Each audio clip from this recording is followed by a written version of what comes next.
नमस्कार फ्रेंड्स. पावसाळा सुरू झाला की शेतात आणि मग बाजारात अनेक प्रकारच्या पालेभाज्या, रानभाज्या आपल्याला पाहायला मिळतात.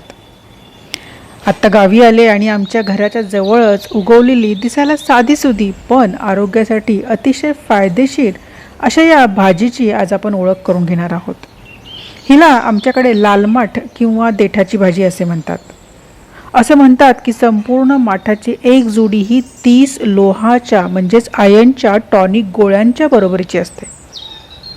चला तर आजच्या आपल्या रानवराच्या व्हिडिओमध्ये आपण या बहुगुणी देठाच्या भाजीचे आश्चर्यकारक औषधी फायदे आणि बरोबरीनेच ही भाजी कापण्याची आणि बनवण्याची अतिशय सोपी पद्धत पाहणार आहोत.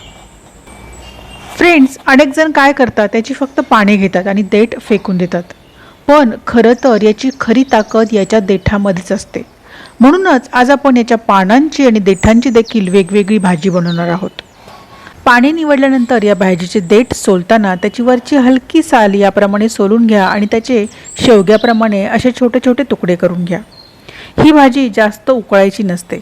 स्वच्छ पाण्याने धुवून हलक्या कोमट पाण्यात एकदा धुवून वाफेवरच शिजून घ्यायची, नाहीतर याचे पोषक घटक कमी होतात. आता पाहूयात की लाल माठ किंवा देठाचे आपल्या आरोग्यासाठी काय फायदे आहेत. रक्ताची कमतरता मुळापासून संपवते. फ्रेंड्स, या भाजीचा लाल रंग याच्यात असलेल्या प्रचंड लोहाच्या प्रमाणामुळे असतो.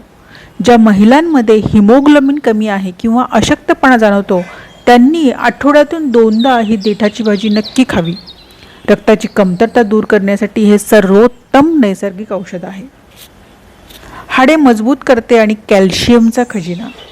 अनेकांना वाटतं की कॅल्शियम फक्त दुधात असतं, पण देठाच्या भाजीमध्ये भरपूर प्रमाणात कॅल्शियम आणि व्हिटॅमिन के असते.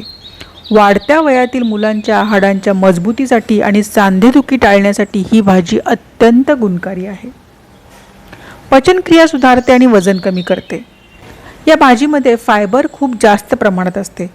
पावसाळ्यात पोट जड होणे किंवा बद्धकोष्ठतेचा जो त्रास होतो ना, तो ही भाजी खाल्ल्याने पूर्णपणे बरा होतो आणि पोट अगदी स्वच्छ साफ होते. बघितलं फ्रेंड्स, आपल्याला सहज उपलब्ध असणारी ही लाल माठाची भाजी आपल्या आरोग्यासाठी किती महत्त्वाची आहे. अगदी मोजकेच कांदा, लसूण, हिरवी मिरची, शेंगदाणे वापरून बनवलेल्या या भाजीची चव गरमागरम भाकरीसोबत अजूनच अप्रतिम लागते. तेव्हा आवर्जून या भाजीचा आपल्या आहारात समावेश करा. फ्रेंड्स, या भाजीच्या पानांची सुकी भाजी तर उत्तम लागतेच, पण या भाजीचे जे जाड लाल देठ असतात ते तुम्ही वरणामध्ये, आमटीत किंवा सांबारमध्ये शेवग्याच्या शेंगांसारखे टाकून उकळू शकता. वरणातील देठ चोखून खाण्याची चव आणि त्याच्या आरोग्याला होणारे फायदे अप्रतिम आहेत.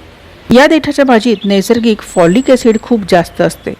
त्यामुळे गरोदर महिलांनी आणि लहान मुलांनी या पावसाळ्यात ही भाजी आवर्जून खावी. यामुळे बाळाची वाढ खूप चांगली होते. तुमच्याकडे या भाजीला काय म्हणतात बरं? आणि तुम्ही कोणती वेगळी रेसिपी ट्राय करता का? लगेच शेअर करा. सो फ्रेंड्स, बाजारात किंवा तुमच्या घराच्या जवळपास जर ही देठाची भाजी दिसली तर लगेच घरी आणा आणि आरोग्याचा हा नैसर्गिक डोस नक्की घ्या. तुम्हाला ही माहिती कशी वाटली मला कमेंट करून नक्की सांगा.